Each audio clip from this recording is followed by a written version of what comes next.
ఇది కేవలం సమాచారంగా మాత్రమే భావించండి. వైద్య నిపుణులను సంప్రదించండి. ఫిట్ గా ఉండడం అంటే మీరు 3 వాక్యాల్లో చెప్పాలంటే ఏం చెప్తారు? మెంటల్‌గా, ఫిజికల్‌గా, ఎమోషనల్‌గా ఒబేసిటీ అంటే ఏంటండి మీ దృష్టిలో? ఎన్ని కిలోలు ఎక్కువ ఉంటే ఒబేసిటీ? 10 కేజెస్ మీరు ఎక్కువ ఉన్నారు అని. మీ దృష్టిలో ప్రీ ప్రెగ్నెన్సీ డయట్ ఏ విధంగా ఉండాలి? ఎవరి ఆరోగ్యానికి ఏం అవసరం, ఎలాంటి వెయిట్ లాస్ కి మీరు చెప్పే మూల సూత్రాలు ఏంటి? అన్ని తగ్గించమని నేను చెప్పను. ఎందుకంటే ఎక్కువ జిమ్ చేయడం లేడీస్ కి మంచిది కాదని చెప్పి వినిపిడి. ఫిట్నెస్ అనేది ప్రతి ఒక్కరికి. వేడి చేసే పదార్థాలు ప్రెగ్నెన్సీలో వద్దని పెద్దవాళ్ళు చెప్పేవారు. పపాయ, మీరు చెప్తారు. పైనాపిల్. పిల్లలు కుంకుమ పోసిన పాలు తాగితే పిల్లలు తెల్లగా పుడతారని ఒక కల్చరల్ బిలీఫ్. అంటే ఇది తాగితే ఇది వస్తుంది అనేది. డెలివరీ అయిన తర్వాత ఎలాంటి జాగ్రత్తలు తీసుకోవాలి అండ్ ఆ తర్వాత ఎలాంటి ఎక్సర్సైజెస్ ఎంత కాలం లోపు చేయొచ్చు? నార్మల్ డెలివరీ అయితే మేడం సెకండ్ క్రాస్ అయితే నాన్ వెజిటేరియన్ తినే వాళ్ళు ఉంటారు, వాళ్ళ ఆహారపు అలవాట్లని గౌరవించాలి. సో అలాంటి వాళ్ళకి ఏ ఫుడ్ గ్రూప్స్ తగ్గించమని చెప్తారు మీరు? నాన్ వెజ్ ఎందుకు వద్దంట అంటే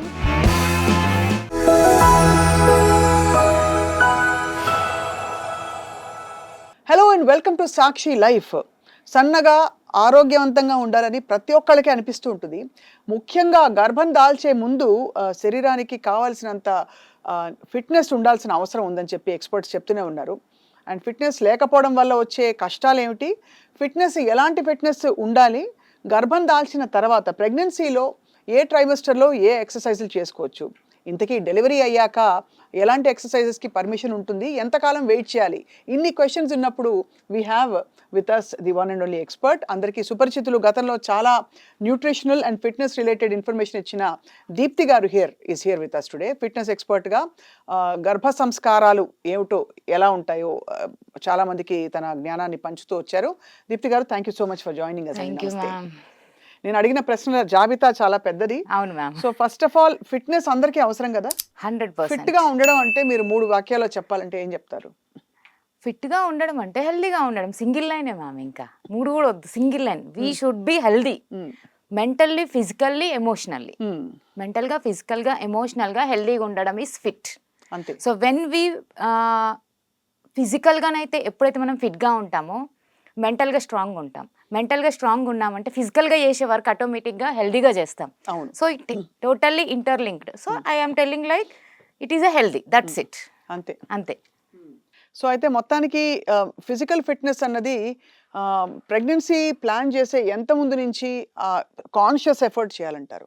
ఎప్పుడైతే ప్రెగ్నెన్సీకి పిల్లల్ని ప్లాన్ చేయాలనుకుంటారో వైఫ్ అండ్ హస్బెండ్, వాళ్ళు ఖచ్చితంగా అండి, నా అడ్వైస్, నా దగ్గరికి ఇప్పుడు చాలామంది క్లయింట్స్ వస్తుంటారు, మేడం మేము న్యాచురల్గా కన్సీవ్ కావాలనుకుంటున్నాం వితౌట్ ఎనీ మెడిసిన్, మాకు అంటే ఎలాంటి మెడికల్ కాంటాక్ట్స్ లేకుండా మా అన్నీ బాగున్నాయి, ఓన్లీ కొన్ని సమ్ రీజన్స్ వల్ల మేము కన్సీవ్ కాలేకపోతున్నాం, దానికి మీరు ఎలాంటి గైడెన్స్ ఇస్తారు అనేసి మన దగ్గరకు వస్తుంటారు. అంటే ఇన్ఫర్టిలిటీ ఇష్యూస్ కూడా దానికి కూడా. సో అదేంటంటే నేను వీళ్ళని ఏం చెప్తానంటే ఫస్ట్ మీరు మెంటల్గా, ఫిజికల్గా, ఎమోషనల్గా, లాస్ట్ ఇంకొక వర్డ్ కూడా చెప్తాను మ్యామ్, యూ షుడ్ అంటే మిమ్మల్ని మీరు ఫైనాన్షియల్గా కూడా ప్రిపేర్ చేసుకోండి. ఇది ఇంపార్టెంట్. ఈ మూడిటితో పాటు ఇది కూడా ఇంపార్టెంట్ అని చెప్తాను. సో దాంతోపాటు వాళ్ళకి ఇంకొక క్వశ్చన్ అడుగుతారు, అంటే ఎన్ని రోజుల ముందు మేము కిడ్నీ ప్లాన్ చేసుకోమంటారు అని అడుగుతారు. ఎలా ప్లాన్ చేసుకోవాలి, మమ్మల్ని మేము ఎలా సెట్ చేసుకోవాలి అని అడుగుతారు. నేను వైఫ్ అండ్ హస్బెండ్ ఇద్దరికీ చెప్తాను, ఫస్ట్ మీరు హెల్దీగా అండి. ఎప్పుడైతే మీరు హెల్దీగా అవుతారో హెల్దీ కిడ్నీ మీరు ప్రజెంట్ చేయగలుగుతారు. అవును, అంతే కదా. సో మన హార్మోన్స్, మన మైండ్, మన బాడీ, మన సోల్ హెల్దీగా ఉంటేనే ఓవరీస్ నుంచైనా మనకి హెల్దీ ఎగ్ అనేది రిలీజ్ అవ్వడం అనేది ఛాన్సెస్ ఉంటాయి. So even though men also ma'am, వాళ్ళు కూడా అలాంటి ప్రొసీజర్లో లైక్ హెల్దీగా ఉంటేనే they give healthy baby. So ఇక్కడ వాళ్ళు ప్లాన్ చేయాల్సింది ఏంటంటే మ్యామ్, హెల్దీ కిడ్నీ ప్లాన్ చేసే ముందు ఖచ్చితంగా వాళ్ళు అట్లీస్ట్ ఒక 6 to 9 months చాలా ఫిజికల్గా స్ట్రాంగ్ అయ్యారనుకోండి, మెంటల్ స్ట్రాంగ్నెస్ ఆటోమేటిక్ వస్తుందని చెప్పాను నేను. సో 8 to 9 months నుంచే ఒక మంచి ఆహారపు అలవాట్లు, ధ్యానము అండ్ ఫిట్నెస్, స్ట్రెంగ్త్ ప్రోగ్రామ్, ఈ 4 ప్లాన్ చేసుకున్నారనుకోండి, they will get a good baby. ఆరోగ్యవంతమైన పిల్లల్ని మనం చూసుకోగలుగుతాం.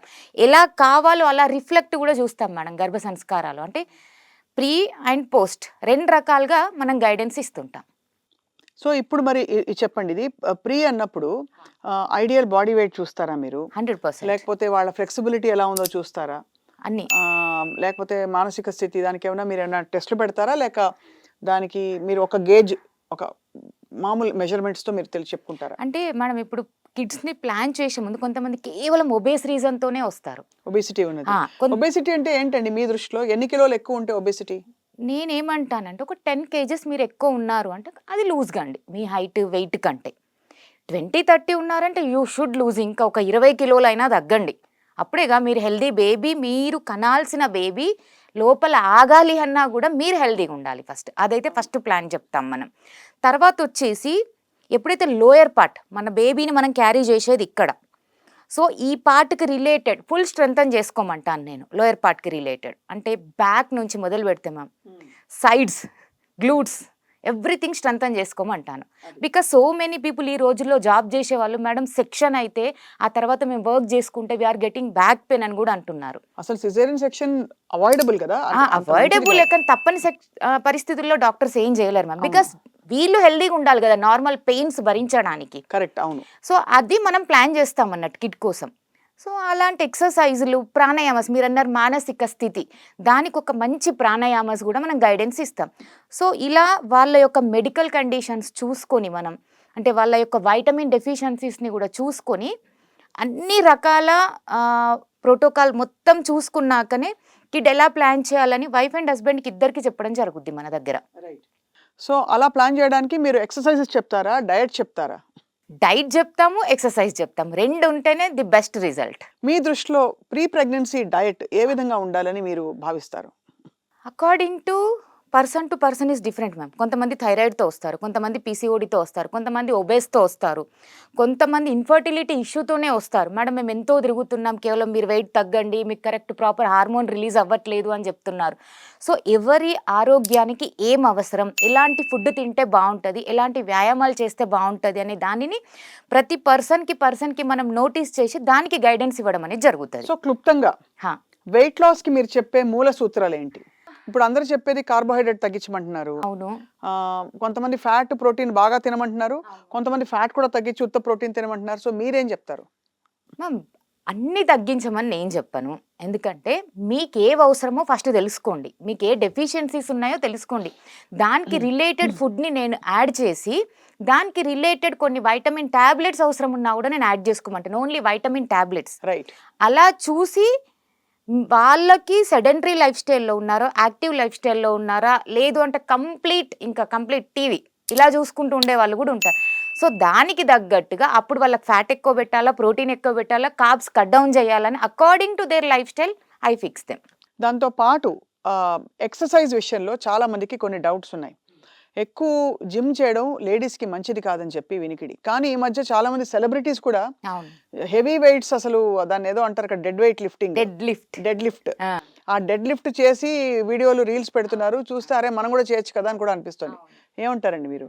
మేడం ఫిట్నెస్ అనేది ప్రతి ఒక్కరికి ఇంపార్టెంటే నా ఒపీనియన్ ప్రకారం. నా ఒపీనియన్ ఇట్స్ ఫ్యాక్ట్ మేడం, ఇది అందరికీ ఇంపార్టెంటే. ఎందుకంటే అందరికి ఉన్న మైండ్ సెట్ ఏంటంటే, జనరల్ నా దగ్గరకు వచ్చే క్లయింట్స్, ఆమె fitness trainer, madam female fitness చెయ్యొచ్చా, యోగా అంటే చెయ్యొచ్చు, ఫిట్నెస్ చెయ్యొచ్చా? ఎందుకంటే మెన్కి ఏ విధంగానైతే బాడీ బల్జ్ అయ్యి, అంటే వాళ్ళ ఫోటో ఫ్రేమ్, వాళ్ళ యొక్క బాడీ తత్వానికి వాళ్ళ మజిల్స్ డెవలప్ అయ్యేది వాళ్ళ యొక్క హార్మోన్ వాళ్ళకి సపోర్ట్ చేస్తుంది.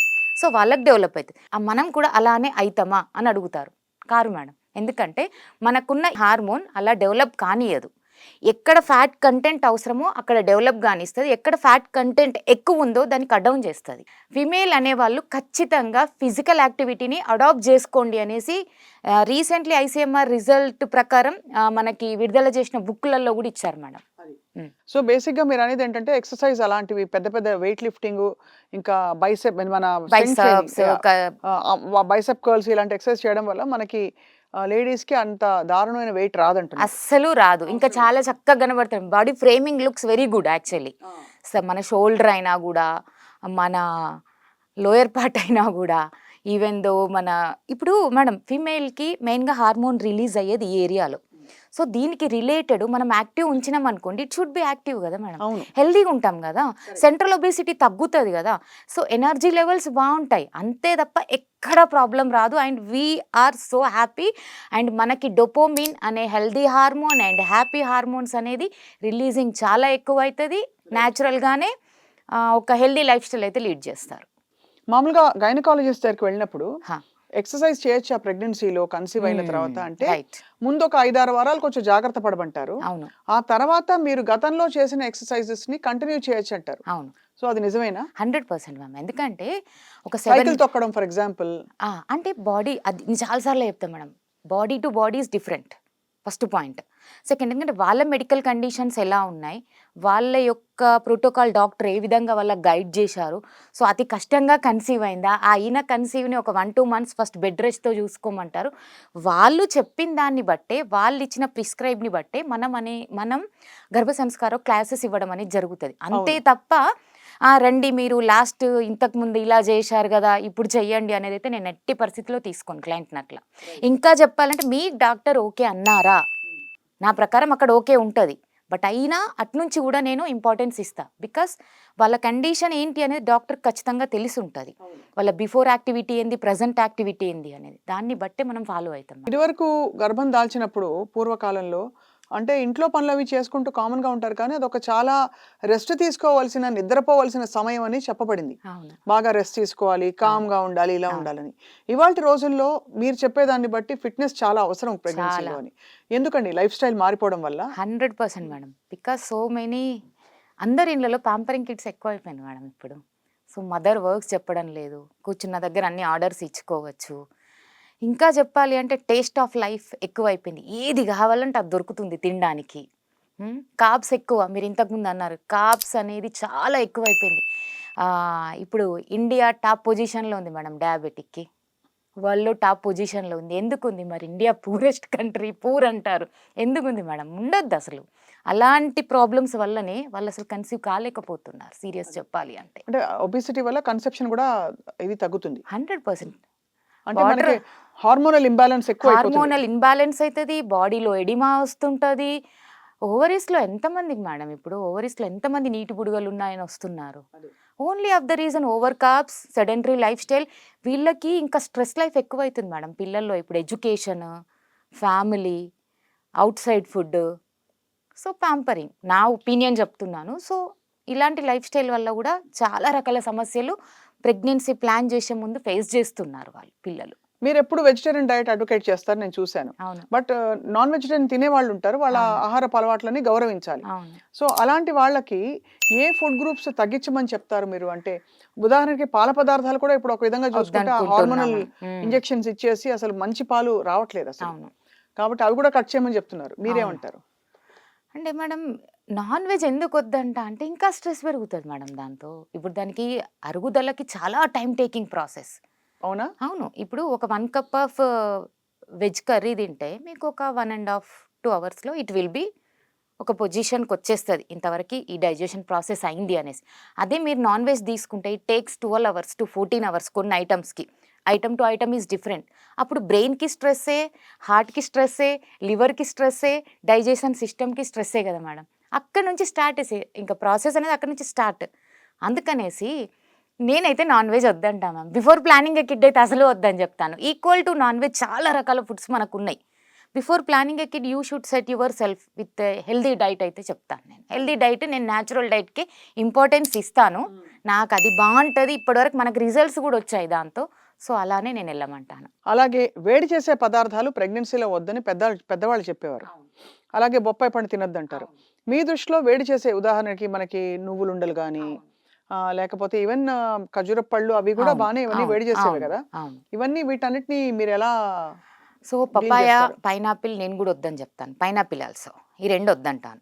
నువ్వులైనా డేట్స్ అయినా మోడరేట్గా తీసుకోవచ్చు మేడం. అంటే 3rd month, 4th month మీ సిస్టమ్ ఎలా ఉంది దాన్ని బట్టి నేను ఖచ్చితంగా మోడరేట్గా సమ్ గ్రామ్స్ అయితే పర్సన్ టు పర్సన్ నేను గైడ్ చేస్తాను. ఎందుకంటే అందులో కాల్షియం ఉంటుంది, full calcium, full iron, full fibre ఉంటుంది. ఈవెన్ దో మీరు డేట్స్ అయినా నువ్వులైనా చాలా మంచిది మేడం. అప్పుడు మనకి నువ్వుల నూనెతో మసాజులు చేసేవారు, తలకి పెట్టేవారు, ఈవెన్ ఫుడ్లో కర్రీస్లలో వేసేవారు, చాలా మంచిది.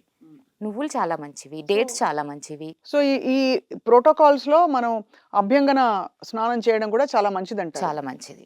అంటే ఎప్పుడు మన ప్రెగ్నెన్సీలో ఉన్నప్పుడు అందులో. ప్రెగ్నెన్సీలో అయితే నేను చెప్పలేదు మేడం ఇంతవరకు ఎవరికి, చెప్పను కూడా అసలు. Because some for example 8th 9th మంత్లో కొంతమందికి ఎడిమా వాపులు వస్తుంటాయి. అప్పుడు వామ్ వాటర్లో మీరు లెగ్స్ పెట్టుకోండి, కొంచెం ఆయిల్ మసాజ్ చేసుకోండి, either til oil, either coconut oil, natural ఆర్గానిక్ది. దాంతో నేను చెప్తాను అభ్యంగ స్నానం ఆఫ్టర్ డెలివరీ కొన్ని రోజుల తర్వాత మనం చేపిస్తాం కదా మన మజిల్ స్ట్రెంథనింగ్ కోసం, that is good that time.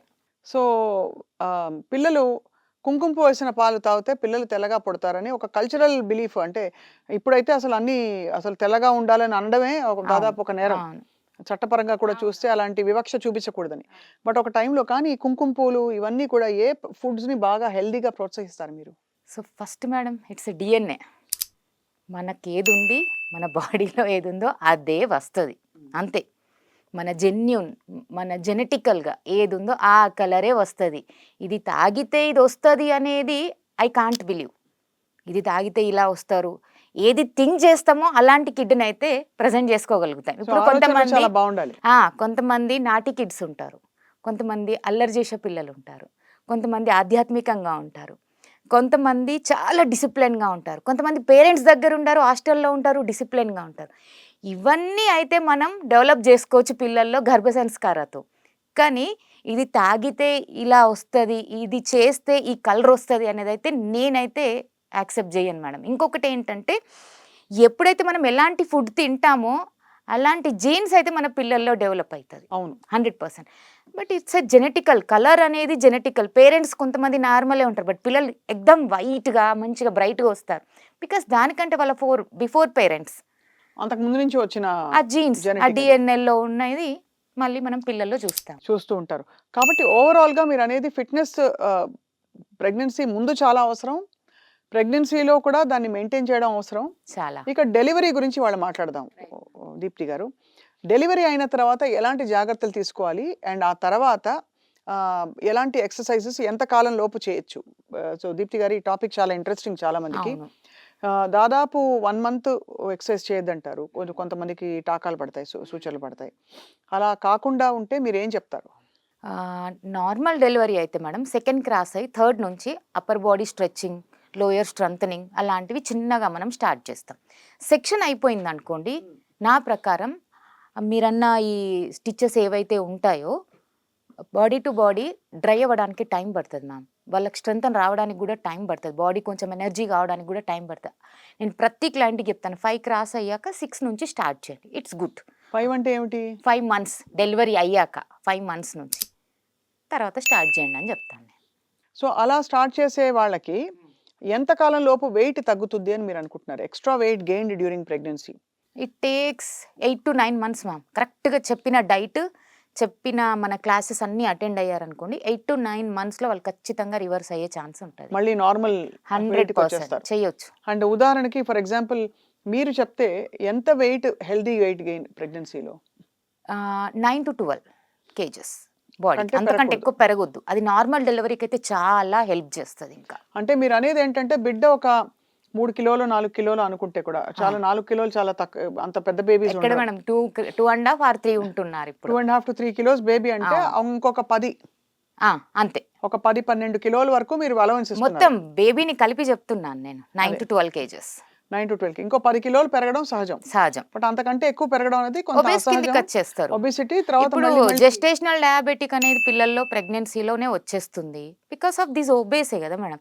అదే మనం ఆ వెయిట్ ని కంట్రోల్ చేసుకుని ఆ 10 to 12 kgs పెరిగే విధంగా మనం కాపాడుకున్నాం అనుకోండి, మన పిల్లలు కూడా సేఫ్ కదా. అంటే చాలా మంది ఏమంటారంటే మీరు ఒకళ్ళ కోసం కాదమ్మా, ఇద్దరి కోసం తింటున్నారు, తినండి అని చెప్పి బోల్డ్ పెడతారు. 1500 kcal నుంచి 1800 ప్లస్ 200 యాడ్ చేసుకుంటే ఎనఫ్ మేడం. 2000 kcal, 200 కానీ మొత్తం అంతా కలిపి 2000 ఈజ్ ఎనఫ్. అంతకంటే ప్రెగ్నెంట్ గా ఉన్న ప్రెగ్నెన్సీ లేని వాళ్ళకి according to life style madam, 1500 కంటే అక్కర్లేదు, అవసరం లేదు. నేను ఇంకా అంటే ఒకప్పుడు చాలా కష్టపడి వర్క్ చేసే వాళ్ళు ఉండేవాళ్ళు, రైస్ ఎంతో తిన్నా కార్బోహైడ్రేట్స్ వాళ్ళకి సూట్ అయ్యేటి. మనం ఎంతసేపు షెల్టర్ కింద ఉండి సెడెంటరీ లైఫ్ స్టైల్లో ఉండి 1-2 cup rice is enough to us. So 12 to 1500 calories అంటే దీప్తి గారు ఒక 3 భాగాల్లో చేసి చెప్తే కొంచెం ఎగ్జాంపుల్ ఇవ్వండి మాకు. ఒక 1500 క్యాలరీలు ప్రెగ్నెంట్గా లేని వాళ్ళు, వాళ్ళ నార్మల్ డయట్ అనుకుంటే, యాక్టివ్గా ఉన్నవాళ్ళు, ఆ 1500 క్యాలరీస్ ఎలా రావచ్చు చెప్పండి. స్టార్టింగ్ ఫ్రమ్ ఒక అరకప్పు కాఫీ చాయ్ ఏమన్నా పోయండి యాడ్ చేయమంటారు. Okay ma'am. So early morning లేవగానే కొంచెం ఏదైనా ఒక కషాయం, అవన్నీ చెప్పకండి, అవన్నీ ఎలాగో చేస్తారు ఆ ఆర్డర్. అసలు ఏం తింటే 1500 క్యాలరీస్ హెల్దీగా వచ్చిన డైల్యూటెడ్ టీ ఒక 100 ml మ్యామ్, ఒక 100 ml డైల్యూటెడ్ టీ ఒకసారి మార్నింగ్, దెన్ ఒక 45 minutes తర్వాత 1.5 glass warm water, then after 45 minutes తర్వాత ఒక బ్రేక్ఫాస్ట్, దానిలో ఒక 2 ఇడ్లీలు ఆర్ ఒక దోశ, కొన్ని salads, either any soup. Okay, suit అయిన దాన్ని బట్టి మీ బాడీకి మార్నింగ్ సూట్ అవుతుందా లేదా చూసుకోవాలి. కొన్ని బీన్స్ ఇంక్లూడింగ్ సలాడ్స్తో, కాస్త ఏదైనా జావా, ఐదర్ ఒక కప్పే చెప్తున్నాను, ఒక కప్పు జావా, ఒక కప్పు బీన్స్, 1 or 2 ఇడ్లీ, ఒక గ్లాస్ బటర్ మిల్క్. ఎంత వస్తుంది అమ్మ అంటే ఒక 400 to 500 క్యాలరీస్ వస్తాయి అంతే, అంతకంటే ఏం రావు. సపోజ్ నేను ఒక 2 పూరీలు ఇంత చనా కర్రీ తిన్నాను అనుకోండి, పర్లేదా? ఎక్కువ అయిపోతుంది కదా మ్యామ్, అక్కడనే వచ్చేస్తుంది 1200 to 1300 క్యాలరీస్. ఏమిటి 2 పూరీలకి చనాకి? Full deep fry. Deep fry లో మెయిన్ ప్రాబ్లం. సో అక్కడ ఫ్రైడ్ కి మీరు అంటే నేను ఏది వద్దనను, ఇప్పుడు మీరు అది తిన్నారు అని అంటే నెక్స్ట్ మీల్ని కట్ డౌన్ చేసుకోండి కదా. నెక్స్ట్ లంచే ఉందనుకోండి, you go with complete vegetable soups or salads cut down చేసుకోండి, అంతే తప్ప ఏది తినొద్దు అని అనను. దానికి చేంజ్ ఏమైతే బాగుంటుంది అనేది చూసుకోవాలి. లంచ్కి ఏం తింటారు? 1 jowar roti, either pulka, either 1 or 2 cups rice, ఈ ఆప్షన్స్. దెన్ ఒక మంచి వెజిటబుల్ కర్రీ, ఒక లీఫీ కర్రీ, ఒక ప్రోటీన్ కర్రీ, 1 cup, ఓ glass buttermilk, it's enough. అలాగే డిన్నర్కి ఏం చెప్తారు? Dinner better to close early. First point khichdis, dalias, ఓ 250 ml, ఇంక్లూడింగ్ విత్ ఓ 2 cups of steamed vegetable curries, either salads, either soup, vegetable soups, it's enough. And దీంతో పాటు అన్నిటికంటే important water madam. 8 to 9 or 10 glasses according to వర్క్ని బట్టి water compulsory add చేసుకోండి. Super.